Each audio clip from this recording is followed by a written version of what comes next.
नमस्कार दोस्तों, आप में से बहुत से लोगों की रिक्वेस्ट आ रही थी लगातार ऑयल बॉन्ड को लेकर कि ऑयल बॉन्ड एग्जैक्टली है क्या। और रिसेंटली अगर आप स्टेटमेंट देखोगे निर्मला सीतारमण जी का, तो उन्होंने ये बोला है कि क्योंकि यूपीए के एरा में, जब यूपीए की सरकार थी 10 साल, उस समय यहां पर ऑयल बॉन्ड जारी किया गया था।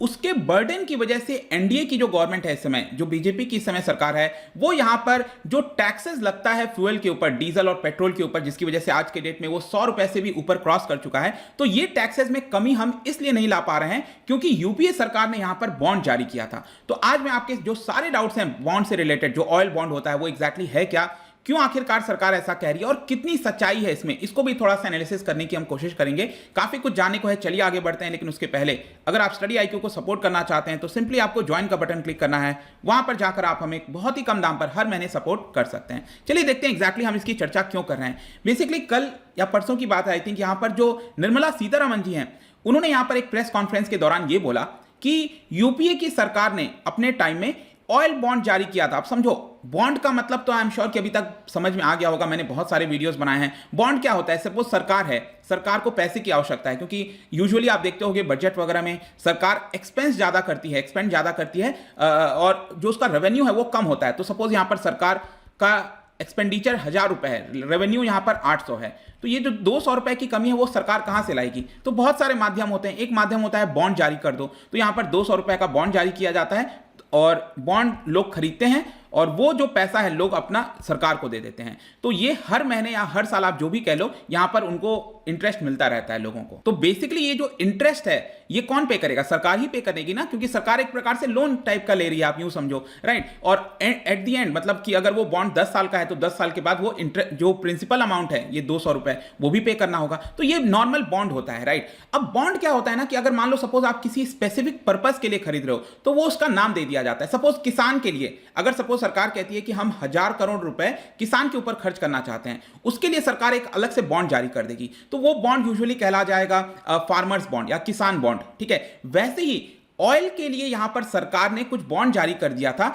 इसीलिए इसका नाम ऑयल बॉन्ड पड़ गया। ऐसा कोई है नहीं कि स्पेसिफिकली मतलब कोई ऑयल बॉन्ड उस पर लिखा हो, लेकिन हां, क्योंकि वो रुपए जो कलेक्ट किया था सरकार ने बॉन्ड जारी करके, वो ऑयल के ऊपर खर्चा किया गया। मैं आपको आगे बताऊंगा वो खर्चा क्या है, तो उसी के लिए उसको ऑयल बॉन्ड बोला गया। I hope this thing is clear. तो अभी प्रेजेंट में जो सरकार है उनका यह कहना है कि यूपीए की सरकार के समय यहां पर ऑयल बॉन्ड जारी किए गए थे और इसके लिए हमें उसके ऊपर इंटरेस्ट पेमेंट करना होता है, उसके ऊपर जो प्रिंसिपल जो बोरो किया था यूपीए की सरकार ने वो हमें देना होता है, वापस लौटाना है। इसी की वजह से हम यहां पर ज्यादा टैक्सेस लगा रहे हैं और यही कारण है जिसकी वजह से जो ऑयल के प्राइसेस हैं, जो पेट्रोल और डीजल के प्राइसेस हैं देश के अंदर, उसमें कमी नहीं आ पा रही। बेसिकली अगर आप ये पूरा मुद्दा देखोगे ना तो आपको समझना होगा कि डीरेगुलेशन के बारे में पहले आपको पता होना चाहिए कि एक समय था जब पूरी तरह से नियंत्रण होता था सरकार का, मतलब पेट्रोल हो गया, डीजल के प्राइस क्या होंगे, केरोसिन का प्राइस क्या होगा, एविएशन फ्यूल क्या होगा, हर एक चीज के ऊपर पूरी पकड़ रहती थी सरकार की।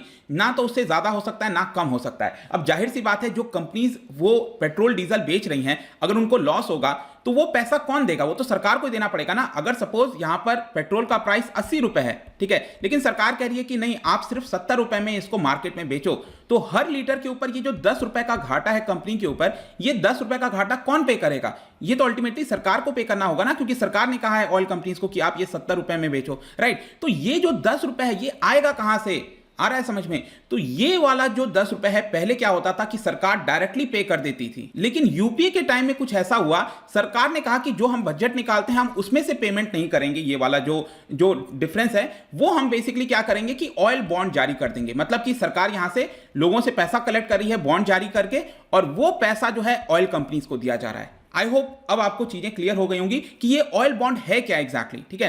तो यहां पर अगर आप देखिए यूपीए के समय बताया जाता है कि 1.34 लाख करोड़ का इतने प्राइस का बॉन्ड जो है वो जारी किया गया था, मतलब अलग अलग इंटरवल पर 1.34 लाख करोड़, मतलब सरकार ने ये पैसा अपने पास रख लिया और वो पैसा कहां गया? वो बेसिकली ऑयल कंपनीज के पास गया, जिनको पैसा चाहिए था क्योंकि वो लोग सब्सिडी पर दे रहे थे उस समय। और इसी की वजह से जो प्रेजेंट में सरकार है इस समय, उनका ये कहना है कि क्योंकि यूपीए की सरकार ने वो पेमेंट किया था, इसलिए आज हमें उसका प्रिंसिपल पेमेंट करना होता है। ये 1.34 लाख करोड़ ये इसका पेमेंट करना है, प्लस हर साल इसके ऊपर जो इंटरेस्ट पेमेंट करना होता है वो भी सरकार पे करेगी।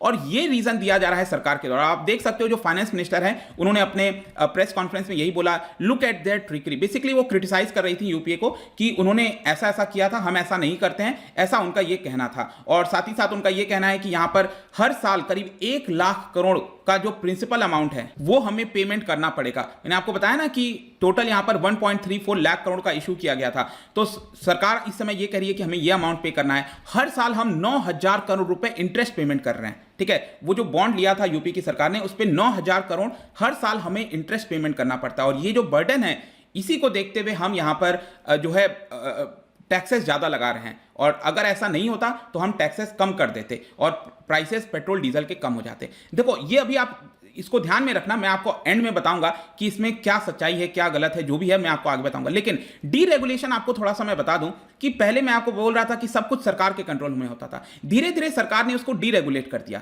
ठीक है। 2002 में जैसे कि एविएशन टरबाइन फ्यूल है, जो आपका एयरप्लेन वगैरह में यूज होता है फ्यूल, वो डीरेगुलेट कर दिया गया था। 2010 में पेट्रोल डीरेगुलेट कर दिया गया और फाइनली जब नई मोदी सरकार आई 2014 में, उन्होंने डीजल को डीरेगुलेट कर दिया। इसका सिंपल अर्थ ही होता है, सरकार नहीं बोलेगी ऑयल कंपनीज को कि आपको ये प्राइस में बेचना है, ये सब कुछ मार्केट डिटरमाइन होगा, डिमांड और सप्लाई के आधार पर होगा।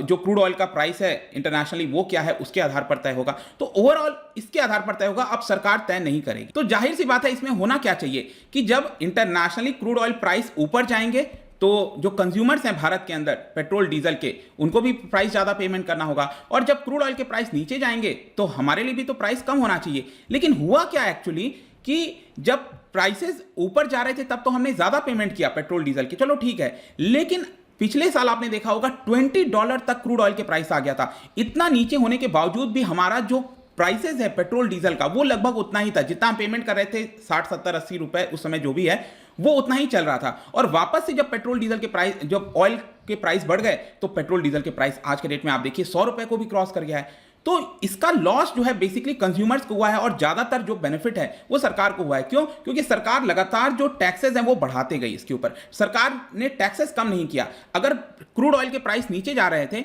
पेट्रोल डीजल के प्राइस नीचे होने चाहिए थे, लेकिन यहां पर सरकार ने बेसिकली क्या किया कि जब नीचे जा रहा था क्रूड ऑयल का प्राइस तो सरकार टैक्सेस बढ़ाते जा रही थी, जिसकी वजह से पेट्रोल डीजल का प्राइस नीचे नहीं आया। अब क्वेश्चन ये आता है, अगर ये पूरे मुद्दे को आपको समझना है तो आपको यूं समझना होगा कि सरकार ने अभी तक कितना कलेक्ट किया है पेट्रोल और डीजल से, जो भी टैक्स लगाई है सरकार। अगर आप देखोगे तो 2020-21 में 4.18 लाख करोड़ का कलेक्शन हुआ है। ये कोई छोटा अमाउंट नहीं होता है, 4.18 लाख करोड़ सरकार का। ये मैं सेंट्रल गवर्नमेंट की बात कर रहा हूं। 45% का जंप आया है। सेंट्रल गवर्नमेंट यहां पर एक्साइज ड्यूटी लेती है, उसमें 2020-21 में आप देखिए तो 3.45 लाख करोड़ का इजाफा हुआ है। अब आपको अलग अलग शेयर भी आप यहां पर देख सकते हो।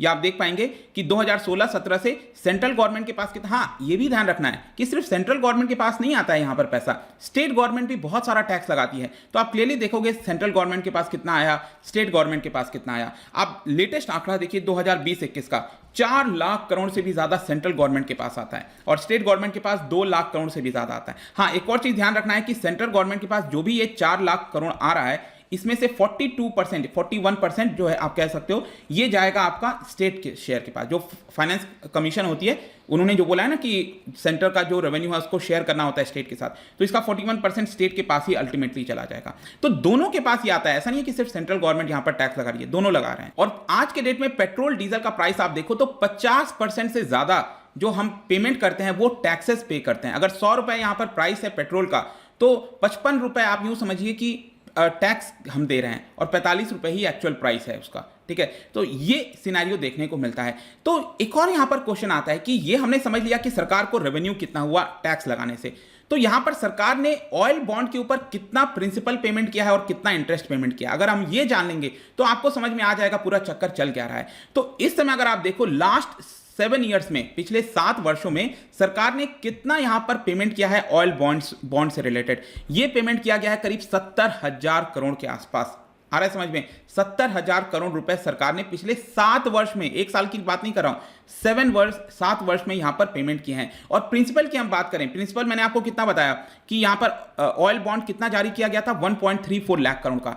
इसमें से सरकार ने सिर्फ 3,500 करोड़ ही जो है आपका प्रिंसिपल पेमेंट किया है। अभी भी 1.3 lakh crore principal amount payment करना है और ये पेमेंट करना है 2025-26 तक। और अभी तक बाकी का जो पैसा है 70,000 करोड़ में से, वो आपका इंटरेस्ट अमाउंट है जो सरकार पिछले 7 वर्ष से लगातार पेमेंट करते आ रही। तो इससे आई होप कि अब आपको समझ में आ गया होगा कि जितना सरकार को रेवेन्यू हुआ है, सरकार को रेवेन्यू आप देखो हर साल करीब 3.45 लाख करोड़, इसका 1/10 अमाउंट भी नहीं है जो सरकार यहां पर ऑयल बॉन्ड के ऊपर खर्चा कर रही है। और इसीलिए जो सरकार का तर्क है कि हम ऑयल बॉन्ड की वजह से इतना ज्यादा टैक्स लगा रखे हैं, वो पूरी तरह से कहीं ना कहीं सही नहीं है। और इसीलिए आप देखोगे जो कांग्रेस पार्टी है, उन्होंने कहा है कि ऑयल बॉन्ड जो बर्डन है, ये जो तर्क दिया जा रहा है सरकार के द्वारा, वो कहीं ना कहीं सही नहीं है, क्योंकि सरकार के पास रेवेन्यू टैक्सेस के माध्यम से बहुत ज्यादा आ रहा है और जो पेमेंट करना है ऑयल बॉन्ड से रिलेटेड, वो काफी कम करना है उसके मुकाबले। और यही है आपका, आई होप कि आपको समझ में आ गया होगा। और ऐसा नहीं है कि सेंट्रल गवर्नमेंट इस समय इस तरह का कोई बॉन्ड नहीं निकाल रही है। आप देखोगे